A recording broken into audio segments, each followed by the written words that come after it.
Hai semuanya, perkenalkan saya Madilba Anastasia Mangunuswang dari kelas 12 MIA 2 SMA Mahasiswa Medan. Di sini saya ingin memaparkan rangkuman materi pelajaran PKN dari bab 1 dan bab 2. Semoga bermanfaat dan selamat menyaksikan. Di sini saya akan memaparkan rangkuman pelajaran pendidikan Pancasila dan Kewarganegaraan oleh saya sendiri, Maribel Anastasia Mangunuswang. Kita masuk bab 1, yakni kasus-kasus pelanggaran hak dan pengingkaran kewajiban warga negara. A. Makna hak dan kewajiban warga negara. Hak adalah segala sesuatu yang kita peroleh yang dapat berupa wewenang atau kuasa untuk melakukan sesuatu.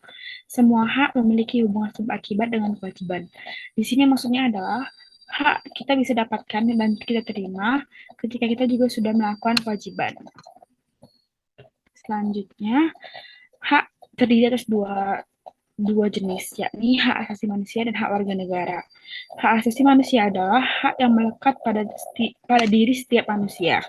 Sedangkan hak warga negara adalah hak yang ada dalam manusia karena kedudukannya sebagai sebuah warga negara. Hak warga negara dibatasi oleh status kewarganegaraannya yang meliputi hak konstitusional dan hak hukum. Hal ini berbeda dengan hak asasi yang bersifat universal dan tidak terpengaruh dengan status kewarganegaraan seseorang. Kewajiban adalah segala sesuatu yang harus kita laksanakan dengan penuh tanggung jawab. Kewajiban warga negara dapat diartikan sebagai perbuatan yang harus dilakukan oleh seorang warga negara sebagaimana diatur dalam ketentuan perundang-undangan yang berlaku. Sedangkan kewajiban asasi adalah kewajiban dasar setiap orang. Hak dan kewajiban warga negara merupakan dua hal yang saling berkaitan dan memiliki hubungan kausalitas, sehingga keduanya tidak dapat dipisahkan. Masuk ke B, substansi hak dan kewajiban warga negara dalam Pancasila. Pancasila merupakan ideologi yang mengedepankan nilai-nilai kemanusiaan. Nilai-nilai Pancasila dikategorikan menjadi 3, yaitu nilai dasar, nilai instrumental, dan nilai praksis. Nah, nilai dasar ini berkaitan dengan hakikat kelima nilai Pancasila bersifat universal sehingga di dalamnya terkandung cita-cita, tujuan, serta nilai-nilai yang baik dan benar. Nilai instrumental merupakan penjabaran dari nilai-nilai dasar yang terkandung dalam Pancasila yang umumnya berbentuk ketentuan konstitusional mulai dari Undang-Undang Dasar sampai peraturan daerah. Yang terakhir, nilai praksis merupakan realisasi dari ketentuan yang termuat dalam peraturan perundang-undangan yang terwujud dalam sikap dan perbuatan sehari-hari. C. Kasus pelanggaran hak dan pengingkaran kewajiban warga negara. 1. Penyebab terjadinya pelanggaran hak dan pengingkaran kewajiban warga negara. Pelanggaran hak warga negara terjadi ketika warga negara tidak dapat menikmati atau memperoleh haknya sebagaimana yang ditetapkan dengan undang-undang. Hal ini merupakan akibat dari adanya pengingkaran terhadap kewajiban. 2. Kasus pelanggaran hak warga negara. Contohnya kita bisa lihat dari anak jalanan yang mengamen di lampu merah. Mereka merupakan salah satu golongan warga negara yang tidak bisa mendapatkan haknya secara utuh. Hal ini disebabkan oleh pelanggaran hak untuk mendapatkan pendidikan sehingga mereka putus sekolah dan menjadi anak jalanan. Yang ketiga, kasus pengingkaran kewajiban warga negara. Contohnya, banyak warga negara yang tidak taat membayar pajak, tapi selalu menggunakan fasilitas umum yang disediakan oleh pemerintah. D. Penanganan pelanggaran hak dan pengingkaran kewajiban warga negara.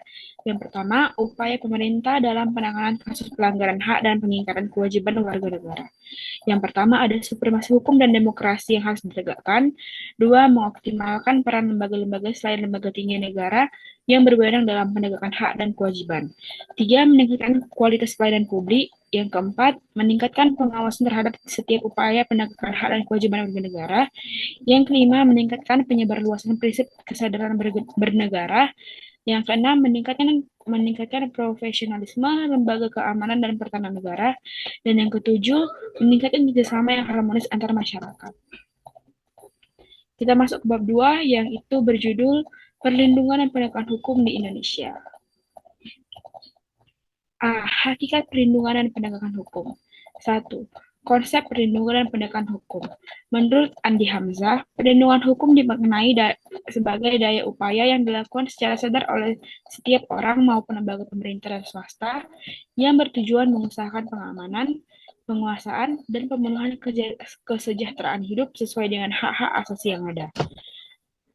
Nah, Simanjuntak mengartikan perlindungan hukum sebagai segala upaya pemerintah untuk menjamin adanya kepastian hukum serta memberi perlindungan kepada warganya agar hak-haknya sebagai seorang warga negara tidak dilanggar.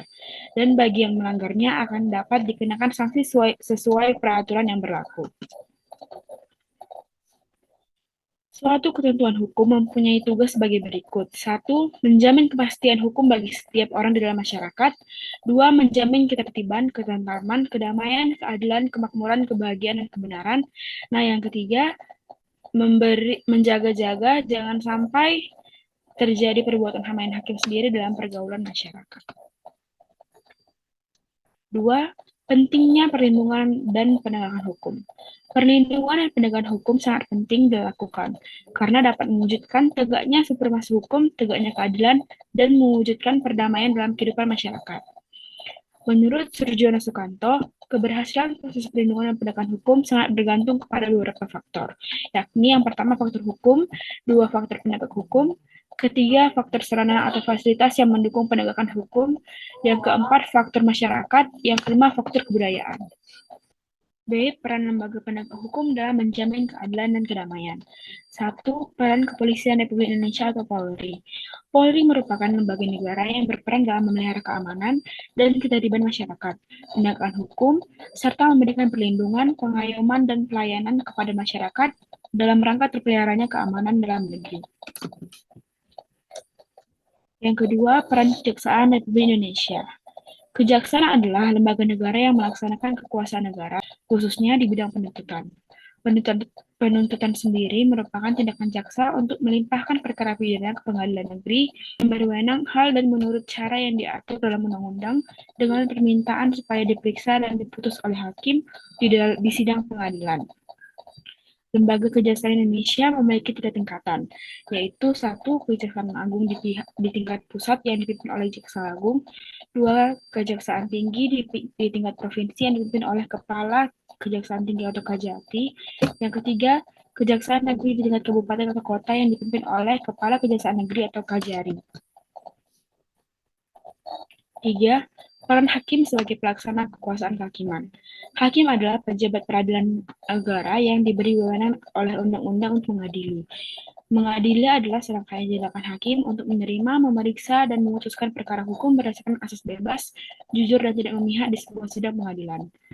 Hakim berdasarkan jenis lembaga peradilannya terdiri atas 3, yaitu Hakim Agung pada Mahkamah Agung, 3 Hakim Konstitusi pada Mahkamah Konstitusi, dan yang ketiga, hakim pada badan peradilan di bawah Mahkamah Agung, yaitu peradilan umum dan peradilan agama. Yang keempat, peran advokat dalam penegakan hukum.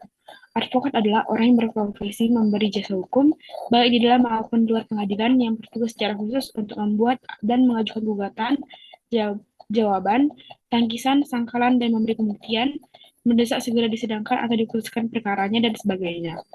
Yang kelima, peran Komisi Pemberantasan Korupsi atau KPK. KPK adalah sebuah komisi yang dibentuk dengan tujuan untuk mengatasi, menanggulangi, dan memberantas korupsi.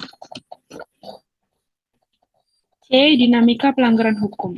1. Berbagai kasus pelanggaran hukum. Yang pertama, dalam lingkungan keluarga. Ada yang mengabaikan perintah orang tua, mengganggu saudara, dan bisa juga dalam bentuk bangun kesiangan.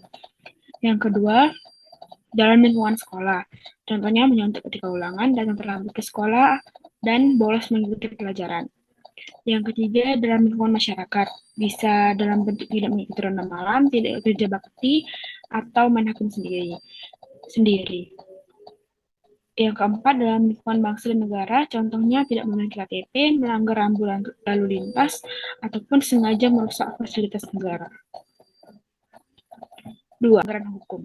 Sanksi dalam hukum adalah tegas nyata. 1. Tegas berarti aturan yang telah dibuat telah diatur dalam peraturan perundang-undangan, yakni terdiri atas hukuman pokok, yaitu hukuman mati dan hukuman penjara, dan hukuman tambahan, yakni pencabutan hak, penyitaan barang, dan pengumuman keputusan hakim. Yang kedua, nyata berarti adanya aturan yang telah ditetapkan kadar hukuman berdasarkan perbuatan yang dilanggar. Yang ketiga, partisipasi dalam perlindungan dan penegakan hukum. Wujud dari partisipasi adalah dengan menampilkan perilaku yang mencerminkan ketaatan atau kepatuhan terhadap hukum. Tingkat kepatuhan hukum yang diperlihatkan oleh seorang warga negara secara langsung menunjukkan tingkat kesadaran hukum yang dimilikinya. Perilaku yang mencerminkan sikap patuh terhadap hukum harus kita tampilkan dalam kehidupan sehari-hari, baik di lingkungan sekolah, keluarga, masyarakat, bangsa, dan negara.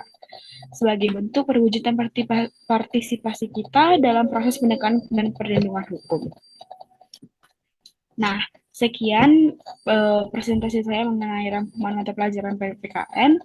Selamat menonton dan semoga bermanfaat.